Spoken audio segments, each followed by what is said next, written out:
They're psychologically unprepared for this kind of warfare. They've never faced an enemy they couldn't. Swarlord Thexcrath stood in the command chamber of his flagship, studying the tactical display that showed the full might of the Krex dominion. 800 capital ships hung in space like a swarm of metallic insects, each one a biological weapon capable of stripping a planet bare. Around them buzzed thousands of smaller vessels, fighters, scouts, and support craft that had been grown specifically for this campaign. It was the largest fleet the Krex had ever assembled, and Thexcrath had brought it all to crush whatever mysterious force had dared to interfere with their expansion. "Status report," he commanded, his voice carrying the authority of a creature that had never known defeat. Sub-Warlord Kexdrani approached the command platform, his movements showing the nervousness that had spread through the Krex leadership since the Scout Fleet incident. "All vessels report ready for combat, Warlord. Bioweapons are at full charge and our warrior caste are prepared for boarding operations." Thexcrath nodded, but his satisfaction was tempered by the memory of those impossible reports from his surviving scouts. Invisible enemies, weapons that phased through armor, ships that malfunctioned without apparent cause. It all seemed like the ravings of frightened minds. But Thexcrath had not conquered dozens of worlds by ignoring intelligence reports, no matter how strange they seemed. "Have you implemented the new security protocols?" he asked. "Yes, Warlord. All ships are running continuous bioscans. Pheromone communication is being monitored for disruption. Guard rotations have been tripled. Good. Whatever these creatures are, they will not catch us unprepared again." The Krex fleet began its approach to the Villani system, confident in their overwhelming numerical advantage. From their perspective, they were about to face a small force of unknown aliens who had managed one lucky strike against a scouting party. The lesson would be swift and brutal. They had no idea they were flying into the most carefully prepared trap in human military history. Light years away, Admiral Park stood on the bridge of the Indomitable, watching his own tactical display with the cold satisfaction of a chess master who had seen 20 moves ahead. The human fleet looked pathetically small compared to the approaching Krex armada, 13 ships against 800. But appearances could be deceiving. "Status of Ghost Division operations?" Park asked Commander Kim. "All infiltration teams are in position, Admiral. Colonel Lee reports that critical Krex vessels have been compromised and are ready for coordinated system failures." Park nodded. While the Krex had been massing their fleet and implementing new security measures, the Ghost Division had been busy. Over the past weeks, they had infiltrated dozens of key Krex vessels, planting molecular disruptors, bioviral agents, and quantum communication scramblers. The enemy had no idea that their own ships had been turned into weapons against them. "What about the civilian evacuations?" Park asked. "Complete, sir. All peaceful species in the region have been relocated to safe positions. The Villani Research Station has been moved to minimum safe distance." Lieutenant Commander Omin Seo, piloting the stealth corvette Shadow's Edge, checked her instruments as she positioned her ship among the asteroid field at the edge of the system. Her vessel was completely invisible to Krex sensors, its advanced stealth technology making it effectively a ghost ship. "Ghost Leader, this is Shadow 1, she reported to Colonel Lee. "I'm in position for target designation." "Acknowledged, Shadow 1.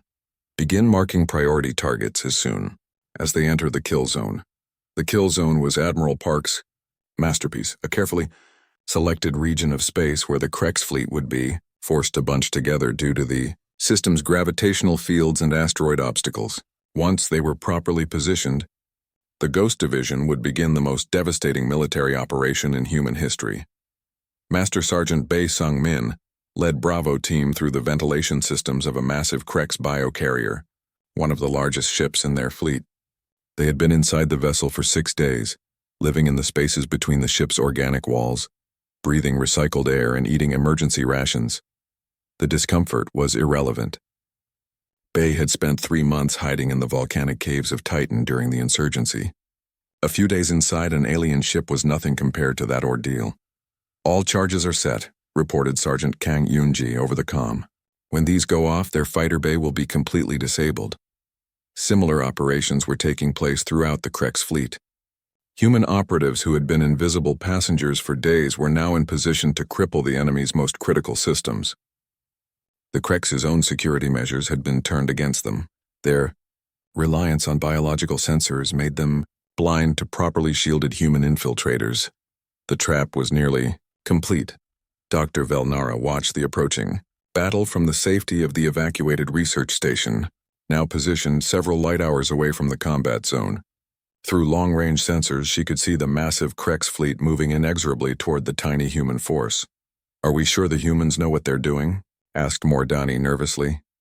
Velnara studied the tactical display, noting how the human ships were positioned. They weren't running or hiding.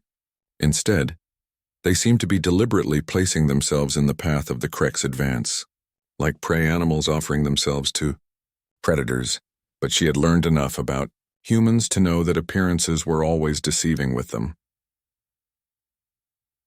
Tosad, first contact came when the Krex vanguard encountered the outermost human picket ships.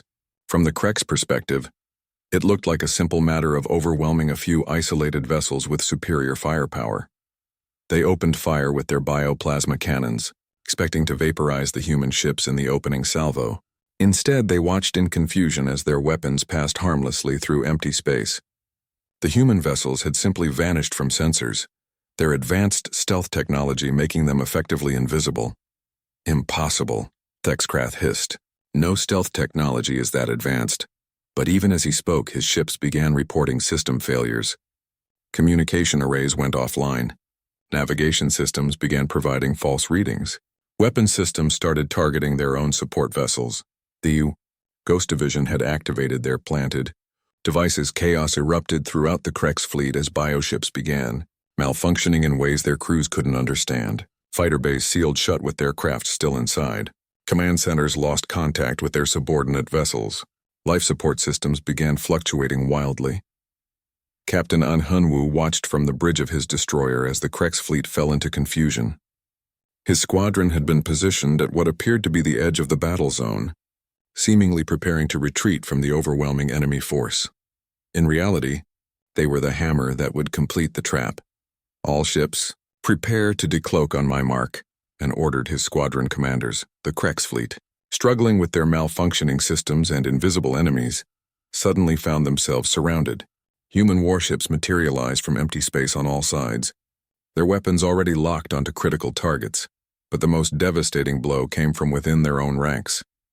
Colonel Lee Jae-sung stood in the command center of the Krex flagship, his stealth armor making him completely invisible to the aliens, frantically trying to regain control of their ship.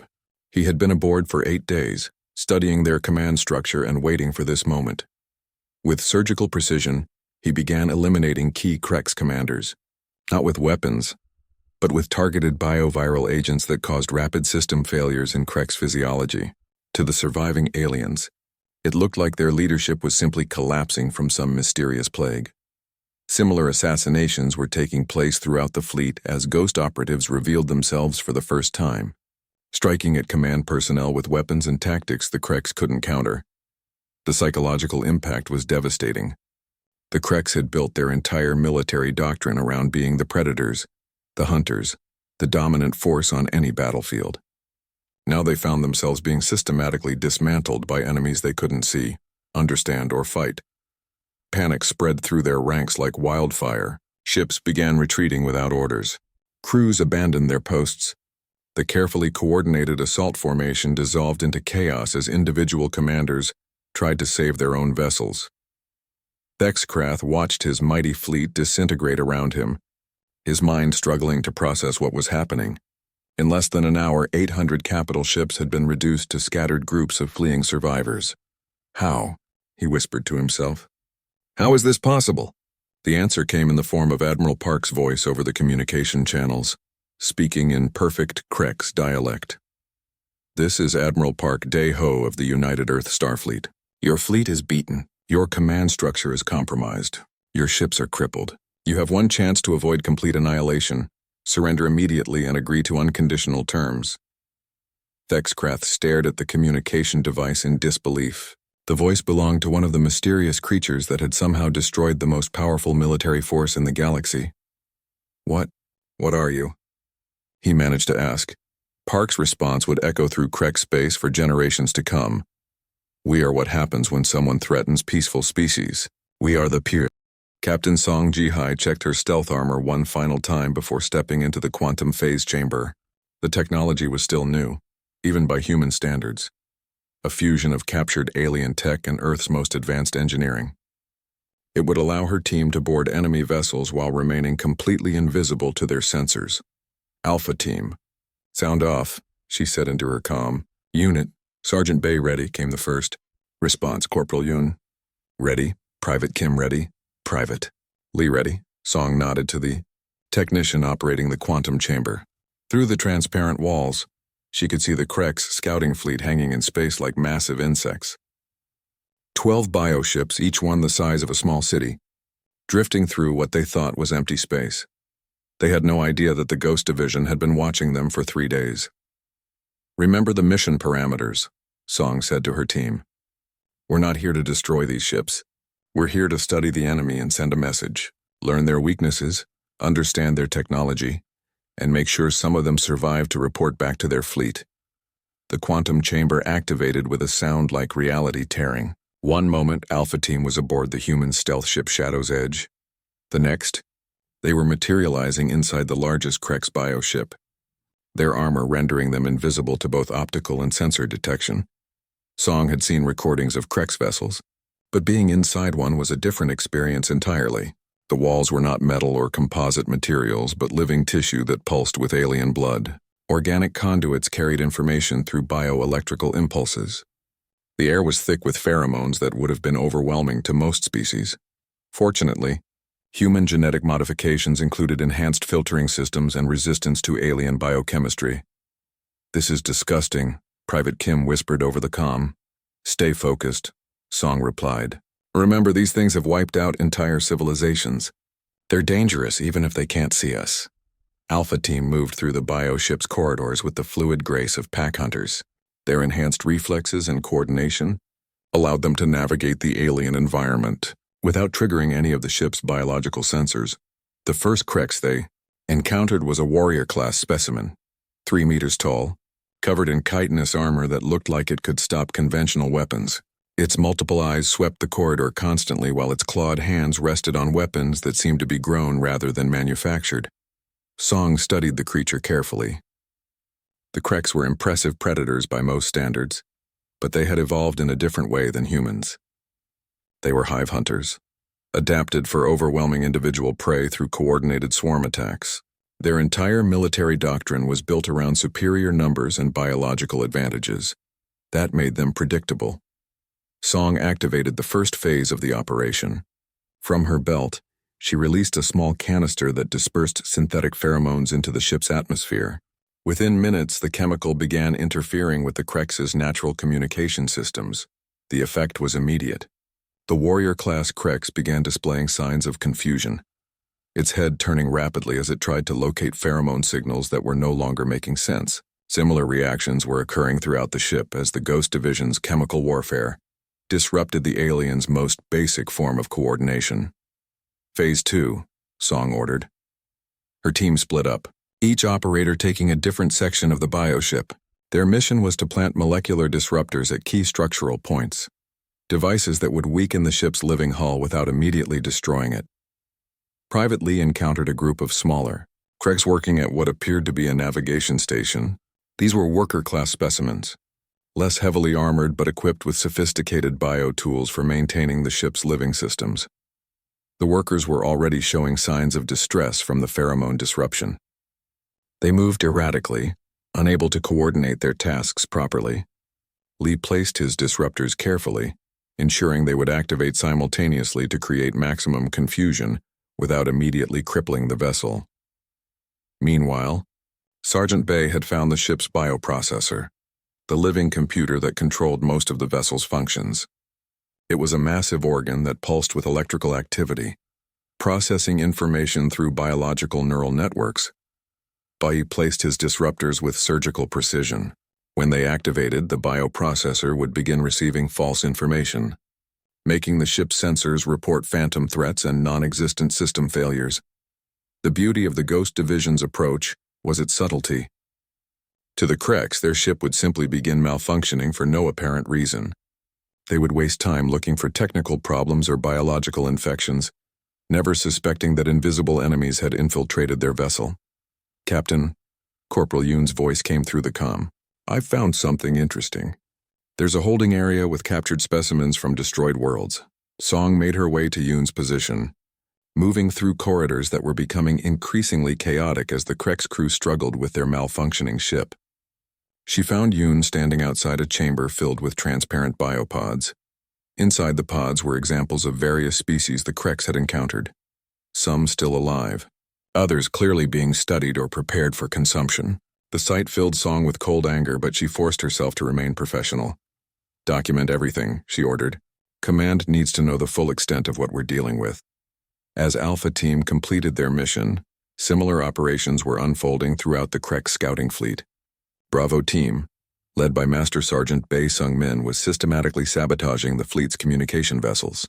Charlie Team was planting tracking devices that would allow the human fleet to monitor Krex movements. The coordination was perfect, just as it had been during the Titan insurgency. Each team knew exactly what the others were doing without any visible communication. They moved like parts of a single organism, working together with an efficiency that no hive mind could match. "All teams, prepare for extraction," Song announced as the Krex ships began showing signs of serious malfunction. The quantum extraction was as smooth as the insertion had been. One moment the ghost operatives were inside enemy vessels. The next, they were back aboard their stealth ships watching as the Krex fleet fell into chaos. The largest bioship suddenly lurched to one side as its navigation systems failed. Another vessel began firing randomly as its bioprocessor reported phantom enemies. A third ship's life support system started fluctuating wildly. Panic spread through the Krex fleet like a virus. The aliens had never encountered an enemy they couldn't see, hear, or detect. Their pheromone-based communication was compromised, their bioships were malfunctioning, and their crews were reporting impossible attacks from invisible foes. 3 of the 12 ships suffered complete system failures and had to be abandoned. 4 more were so severely damaged that they could barely maintain life support. The remaining 5 managed to retreat, but only after jettisoning most of their equipment and personnel. The survivors who made it back to the main Krex fleet carried stories that their commanders initially refused to believe. They spoke of invisible attackers who could phase through solid matter. They described weapons that bypassed all their defenses and enemies who seemed to know their every move before they made it. Warlord Thexkrath received these reports in his command chamber, deep within the Krex flagship. The massive insectoid had conquered dozens of worlds and eliminated countless species, but these accounts were unlike anything in his experience. "Invisible enemies," he hissed to his subordinates. "Weapons that phase through armor. This is impossible." But the evidence was undeniable. 12 ships had been reduced to 5 in a matter of hours, and the survivors all told the same story. Something had attacked them from within their own vessels, using technology that the Krex couldn't understand or counter. For the first time in the Dominion's history, Thexkrath felt something he had never experienced before: uncertainty. His forces had always relied on overwhelming firepower and biological superiority. They had never faced an enemy that could strike without being seen, that could infiltrate their ships without triggering any alarms. "Increase fleet security," he ordered. "Double the patrols. I want bioscanners active at all times." But deep down, Thexkrath knew that conventional security measures would be useless against whatever had attacked his scouts. The Krex were about to learn that there were predators in the galaxy far more dangerous than anything they had encountered. Meanwhile, aboard the human command ship, Admiral Park reviewed the mission reports with satisfaction. The Ghost Division had accomplished exactly what he had hoped. They had gathered intelligence on Krex capabilities while demonstrating that the aliens were not invincible. "What's your assessment?" "Colonel Lee?" Park asked the Ghost Division commander.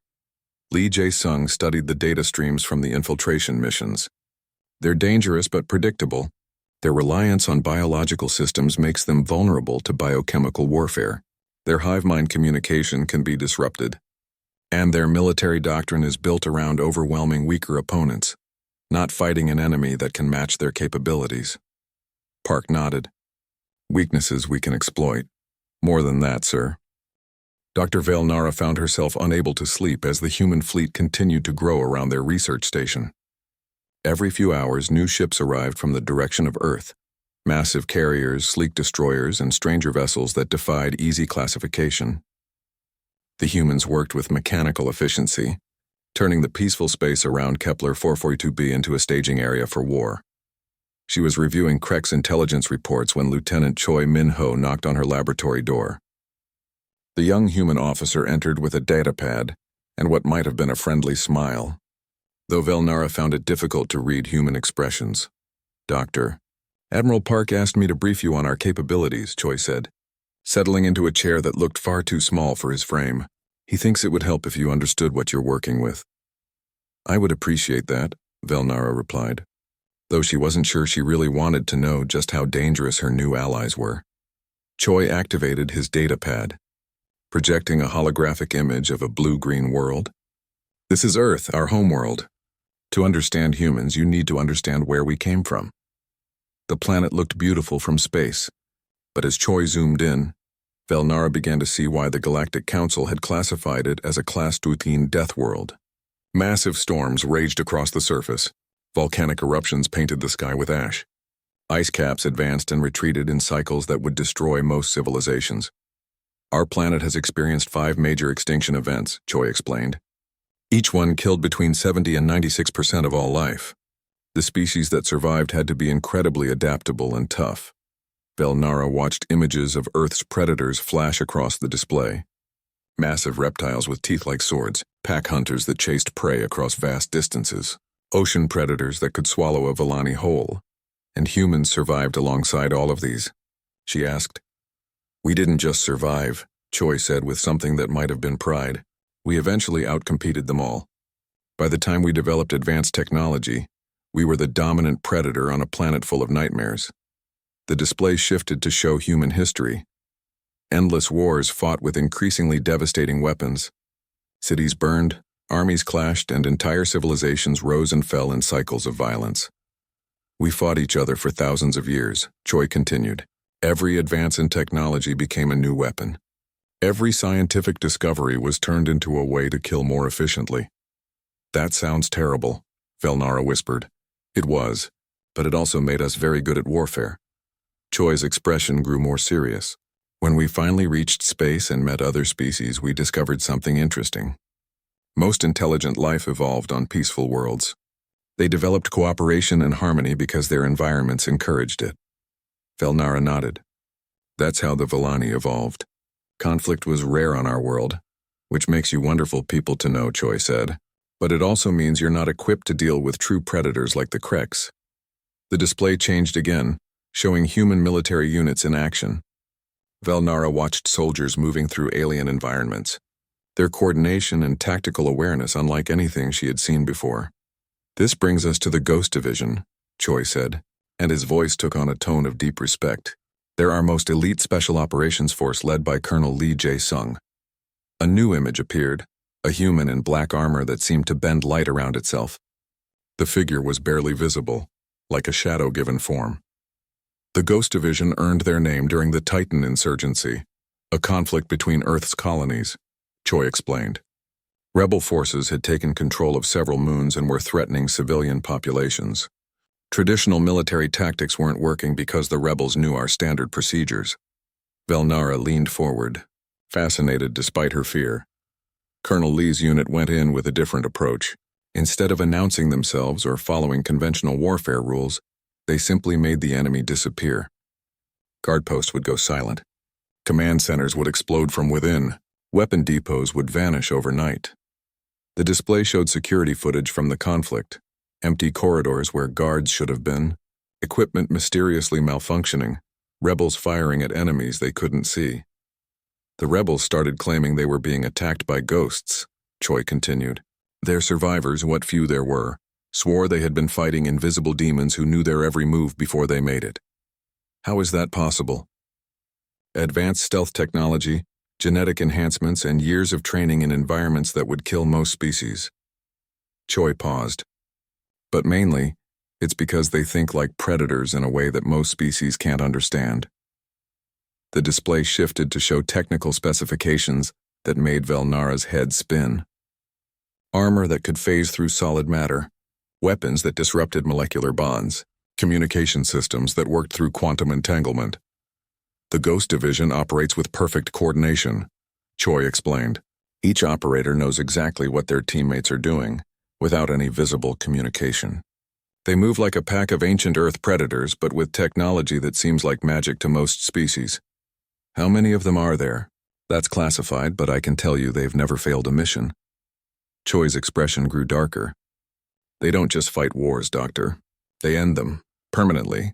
A soft chime indicated an incoming message on Choi's datapad. He read it quickly, then looked up with an expression that might have been excitement. They're here, he said simply.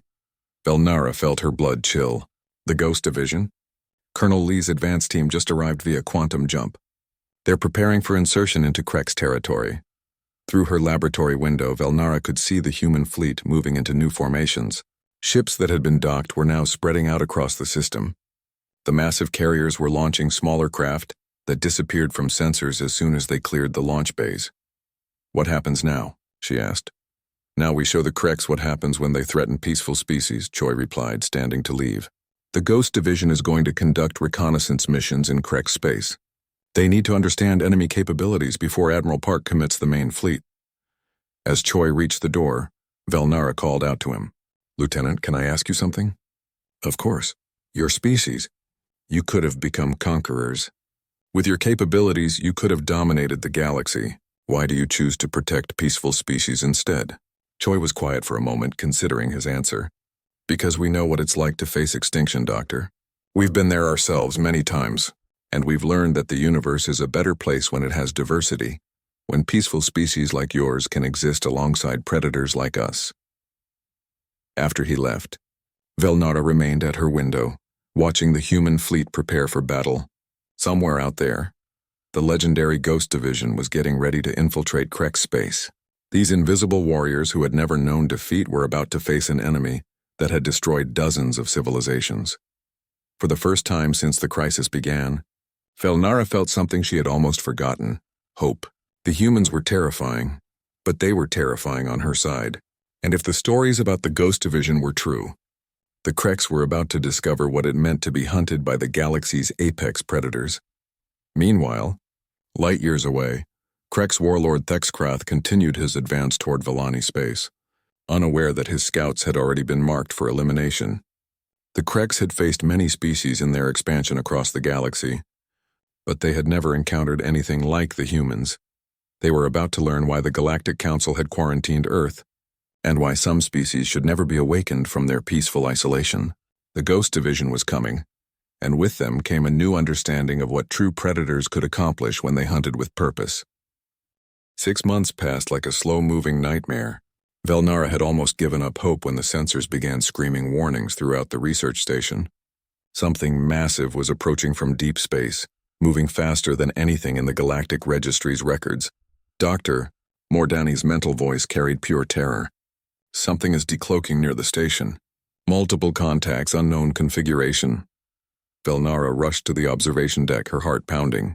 Through the transparent aluminum windows, she watched space itself seem to tear open. First one ship appeared, then another, then a dozen more. They materialized like ghosts, becoming solid, their dark hulls reflecting no light.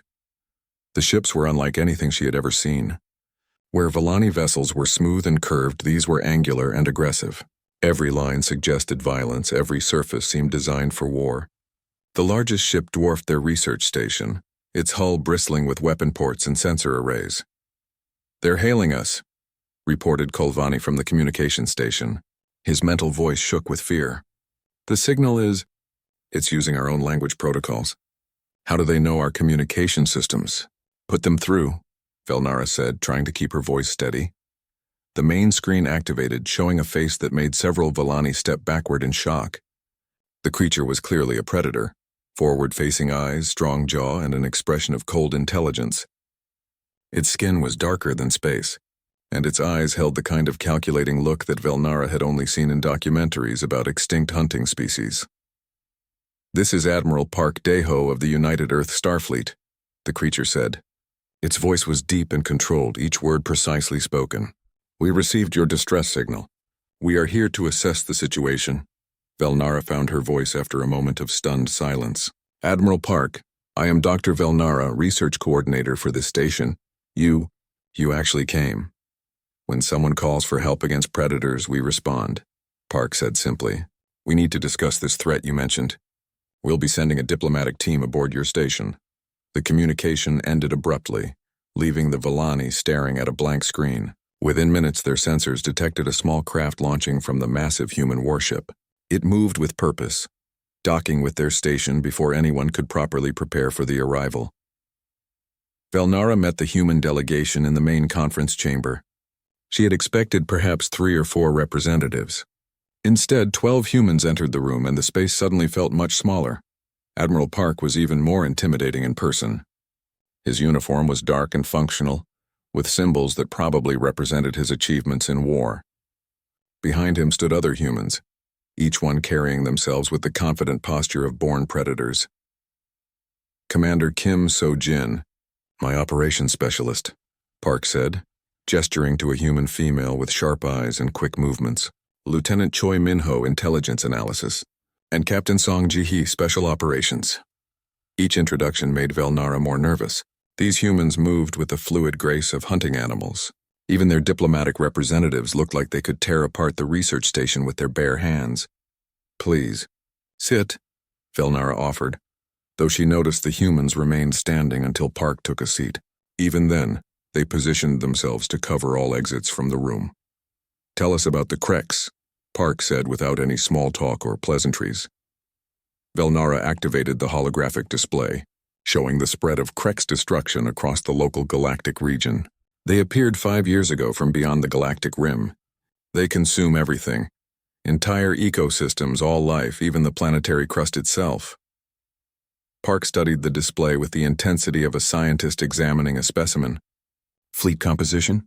We estimate nearly 1,000 capital vessels with countless smaller support craft.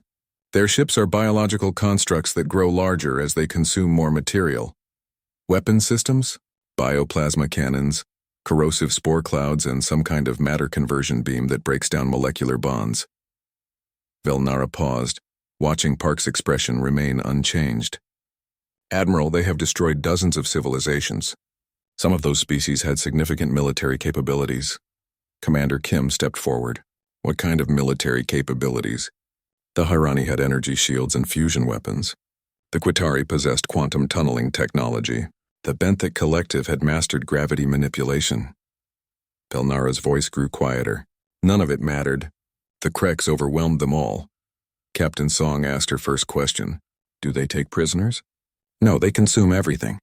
There are no survivors from any system they've attacked. Something passed between the humans, a look that Velnara couldn't interpret. It was like watching predators communicate through subtle signals. Admiral Park leaned back in his chair. How much time do we have? Our projections suggest they'll reach the outer Villani colonies in 3 weeks. Our homeworld, Velnara's voice broke slightly. Perhaps 6 weeks after that. Park nodded and turned to Commander Kim. Signal Earth Command. Tell them we need the Ghost Division. The reaction from the other humans was immediate and subtle. They all went very still, their expressions becoming even more focused. Whatever the Ghost Division was, it clearly carried significant meaning. Admiral, Velnara said carefully, I must ask, what is your species' experience with warfare? Park was quiet for a long moment. When he spoke, his voice carried the weight of terrible knowledge. Doctor, my species has been at war with itself for our entire recorded history. We've fought with sticks and stones, with steel and gunpowder, with atomic weapons and antimatter bombs. We've developed military tactics and strategies that most species would consider impossible. Lieutenant Choi added, we evolved on a world where everything was trying to kill us. The weather, the geology, the other species, and eventually each other. Survival required becoming very good at warfare. But we've also learned something important, Commander Kim said, her voice slightly softer. When peaceful species face extinction, someone needs to stand up for them. That's become our role in this galaxy. Velnara felt a strange mixture of hope and terror. These humans were clearly dangerous beyond anything the Galactic Registry had imagined, but they seemed genuinely committed to helping her people. What do you need from us? She asked. Everything you know about Kreks technology, tactics, and fleet movements, Park said. We'll also need detailed star charts of this region and any intelligence about their command structure. Captain Song spoke up. Are there any other peaceful species in the Krex's path? Dozens of them. The flowing ones, the Christine Collective, several smaller civilizations. Park nodded grimly. Then we'll need to coordinate a broader defensive strategy. He stood up and immediately all the other humans rose as well. Doctor, you should know that once we commit to this operation, we don't stop until the threat is eliminated. What does that mean exactly? Park's expression was carved from stone. It means the Krex Dominion will cease to exist as a military threat. They'll either surrender unconditionally or be destroyed completely. There is no middle ground. The humans filed out of the conference room, leaving the Villani alone with their thoughts. Through the observation windows, Velnara could see more human ships arriving, sleek destroyers, massive carriers, and vessels whose purpose she couldn't even guess. More Danny, she said quietly. What have we done? Her assistant's mental voice was filled with uncertainty. I don't know, Doctor. But I think we just summoned something far more dangerous than the Krex. As the human fleet took position around their station, Velnara wondered if they had simply traded one nightmare for another. The humans had promised to help, but they carried themselves like conquerors. Their ships looked like they could crack planets, and their casual discussion of warfare suggested a species that had turned violence into an art form. But as she watched the data streams showing Krex forces continuing their advance toward innocent worlds, she realized they had no choice. The galaxy's peaceful species needed a protector, even if that protector was more terrifying than the threat they faced. Outside her window, the human fleet grew larger by the hour. Somewhere among those dark warships, the legendary Ghost Division was preparing for battle. Velnara could only hope that when the shooting started, the humans would remember which side they were supposed to be protecting. Dr. Velnara stared at the data streams flowing across her workstation. The soft blue glow from the screens cast shadows on her pale, elongated face. Her large eyes, adapted for the dim light of her homeworld, widened as she processed the terrible information. The research station Harmony's Dream had been her home for the past 3 years. It orbited the gas giant Kepler 442b, far from the busy trade routes of the galaxy. The Villani had built it here specifically for that reason. They wanted peace and quiet to study the stars and catalog the countless species that lived among them. The Villani were not warriors. They had evolved from gentle plant eaters on a world where the most dangerous creature was about as threatening as a butterfly. Their tall, thin bodies and delicate features reflected millions of years of peaceful evolution. They communicated through soft telepathic whispers and had never known the concept of war until they met other species. Velnara's assistant, Mordani, floated into the research chamber. His movement was graceful, almost like swimming through air. Doctor, the long-range sensors have detected more distress signals. The Krex have destroyed another system. The weight of those words settled over Velnara like a heavy blanket. The Krex Dominion had appeared on the galactic scene only 5 years ago, but their impact had been devastating. They were everything the Villani were not: aggressive, ruthless, and built for destruction. Show me the data, Velnara said, her mental voice barely a whisper. The holographic display activated, showing a 3-dimensional map of the local galactic region. Red dots marked the systems that had gone silent in the past months. There were too many of them. The Hirani homeworld gone, the peaceful Quitari colonies silent, the ancient Benthic archives destroyed. Each red dot represented billions of lives snuffed out by the Krex war machine. The insectoid predators traveled in massive bioships that could strip entire planets of life within days. They consumed everything: plants, animals, even the soil itself, leaving behind dead rocks floating in space. How long before they reach our territory? Velnara asked, though she already knew the answer would be terrible. Mordani's mental projection carried the weight of doom. Their current trajectory suggests they will reach the outer Villani colonies in 6 weeks. Our homeworld? Perhaps 10 weeks after that. Velnara closed her eyes and tried to center herself. The Villani had no military. They had no weapons beyond simple tools. Their entire philosophy was built around understanding and peaceful coexistence. When they had first encountered hostile species, they had simply withdrawn to safer regions of space. But there was nowhere left to withdraw to. The Krex were systematically eliminating entire species. They showed no interest in negotiation, No mercy for civilians, no respect for ancient cultures or knowledge. They were a force of pure consumption, turning the galaxy's diversity into fuel for their expansion. Have the other peaceful species responded to our requests for alliance? She asked, though hope was fading from her voice. The ethereals have retreated to their pocket dimension. The Christine Collective has gone into hibernation mode. The flowing ones have hidden in the gas clouds of the Spiral Nebula. Mordani paused. None of them have military capabilities that could challenge the Krex. Velnara stood and walked to the observation window. Outside, the gas giant's swirling storms painted beautiful patterns in shades of orange and purple. For a moment, she let herself imagine that the universe was still the peaceful place she had grown up believing it to be. But reality would not be denied. Somewhere out there, the Krex fleets were moving closer. Their bioships grew larger by consuming the remnants of destroyed worlds. Their numbers increased as they converted captured resources into new weapons of war. There must be something, she whispered to herself. Somewhere in the galaxy, there must be a species capable of stopping them. An idea began to form in her mind. It was desperate, perhaps even foolish, but it was the only option left. She turned back to her workstation and accessed the Galactic Registry's main database. The registry contained information about every known species in the galaxy. Most entries were marked as peaceful, neutral, or sadly, extinct. She filtered the search parameters, looking for any species classified as having significant military capability. Most of the results were disappointing. The Korvaxi Empire had collapsed centuries ago. The War Masters of Rigel had destroyed themselves in civil conflict. The destroyer caste of Vega had evolved beyond physical form. Then she found something that made her pause. It was buried deep in the restricted files, marked with warning symbols in 17 different languages. The classification codes were unlike anything she had ever seen. Species, human, Homo sapiens, origin, Sol system, sector 7729. Classification, extreme hazard, class Tuds Deathworlder. Status, quarantined by Galactic Council Resolution 2847. Population, estimated 12 billion technology level, Tier 4 advancing rapidly. Military capability, unknown, insufficient data. Warning, do not initiate contact without Council approval. Velnara read the entry 3 times before its implications sank in. A Class Tuthene Deathworlder classification was almost unheard of. Most species evolved on worlds that the Galactic Council classified as Class 1 or 2, peaceful, environments that encourage cooperation and gentle.